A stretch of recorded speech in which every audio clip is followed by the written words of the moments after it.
E aí, pessoal, conseguiram ver a primeira videoaula? Ficou alguma dúvida em relação à Revolução Inglesa? Se ficou dúvida, conforme o tio já disse, manda uma mensagem pro tio no WhatsApp para a gente não ficar com dúvidas em relação ao conteúdo, certo?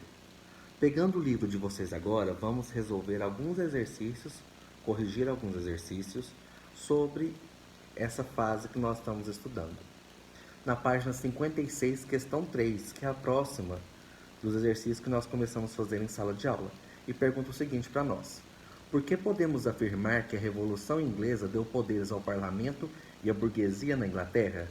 Pessoal, nós vimos que dentro da Revolução Inglesa, desde a Revolução Puritana até a Revolução Gloriosa, nós tivemos um caminho para a burguesia chegar ao poder. Depois da Revolução Gloriosa, ainda mais, né? Com a assinatura da Declaração de Direitos, do Bill of Rights, nós tivemos a declaração que o rei reina, mas não governa.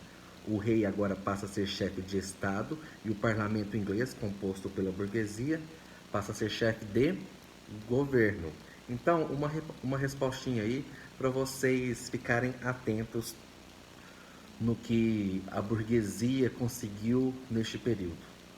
No processo da Revolução no processo da Revolução Inglesa, observou-se o crescimento do poder da burguesia em busca dos próprios interesses, sobretudo por meio do parlamento. Ao final do processo, o parlamento conseguiu estabelecer limites ao poder real e a burguesia passou a ter acesso ao poder do Estado, certo? Aquilo que nós já havíamos falado. Nós vamos agora juntos aí para a página 58, nos nossos exercícios das atividades do capítulo 3. Questão 1. Que relação podemos estabelecer entre o reinado de Elizabeth I e a burguesia inglesa? Pessoal, lembra que a rainha Elizabeth I, ela incentivou o comércio marítimo? Isso fez com que a burguesia prosperasse, tivesse lucros. Então, foi durante o governo da Elizabeth I que o absolutismo inglês chegou ao seu auge. O que a gente pode responder nessa questão? O reinado de Elizabeth I investiu nas navegações e no comércio, sendo um momento de muita prosperidade econômica. Tal investimento favoreceu a burguesia inglesa, certo? Já a questão 2 fala para nós listarmos quais motivos podem ser listados para explicar as causas da Revolução Inglesa. A gente tem que colocar aqui, em relação a essa questão mesmo, a partir da dinastia Stuart, da questão deles quererem voltar, né, ter o absolutismo de direito, contrário a todas essas questões envolvendo o parlamento e a burguesia. Vamos lá? Entre os motivos estão os conflitos entre a autoridade real e os diversos interesses predominantes na sociedade inglesa do século XVII. O autoritarismo, característico do absolutismo, chocava-se com os anseios da burguesia, que buscava crescimento comercial. Além disso, as intensas perseguições religiosas levaram a conflitos críticos de insatisfação. Levaram a conflitos a níveis críticos de insatisfação, culminando na derrubada de 2 governos, o de Carlos I, quando nós tivemos a Guerra Civil, a Revolução Puritana, e de Jaime II, quando nós tivemos, então, a Revolução Gloriosa, e isso deu fim ao absolutismo, iniciando a chamada monarquia parlamentarista. Questão 3, super tranquilinha, né? Quais eram os grupos opostos durante a Guerra Civil? De um lado nós tínhamos o rei, apoiado pelos nobres, pelos anglicanos e católicos. Do outro lado nós tínhamos o parlamento, apoiado pela burguesia, pelos puritanos e ainda proprietários de terra. Como terminou esse conflito? O rei Carlos I foi preso, foi condenado e executado. Certo? Questão 4 traz um textinho para nós. Leia o trecho a seguir. Na luta entre o parlamento e a coroa, o que ficou claro é que os pagadores de impostos, terceiro estado, burguesia, não iriam mais admitir de forma alguma que o governo cobrasse taxas que não fossem previamente autorizadas pelos seus representantes. O aumento de impostos que aconteceu, né? Em nome dessa resistência à tirania e ao despotismo, foram até a Guerra Civil e a Revolução. Aí pede para nós. Letra A. Retire do texto e escreva a seguir o trecho que resume o motivo pelo qual os pagadores de impostos foram até a Guerra Civil e a Revolução na Inglaterra no século XVII. E se a gente volta lá na última linha do texto, está assim, ó.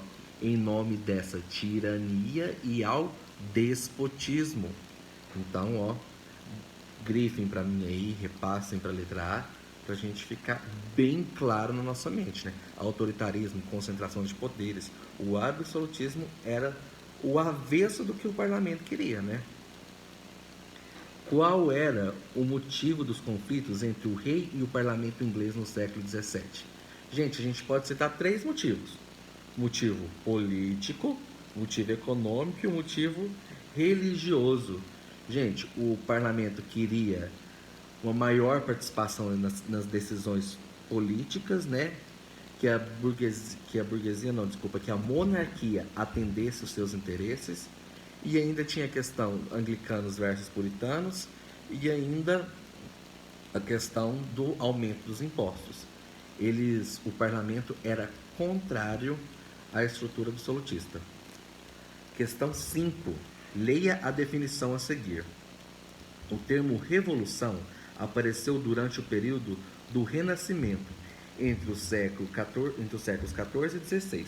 A palavra teve origem nas ciências naturais e foi empregada como uma referência ao movimento lento, regular e cíclico dos astros e estrelas. Foi somente no século XVII que o vocábulo assumiu um significado político, servindo para caracterizar acontecimentos que provocam mudanças na ordem social de um determinado país ou nação. E a gente ainda falou mais na sala, né? Que revolução são transformações, mudanças em 3 aspectos: político, social e econômico. Com base na definição apresentada nos seus conhecimentos, é possível afirmar que a Revolução Inglesa foi de fato uma revolução? Justifique sua resposta utilizando os elementos do texto. Vamos lá? Podemos falar que houveram mudanças políticas, sociais e econômicas.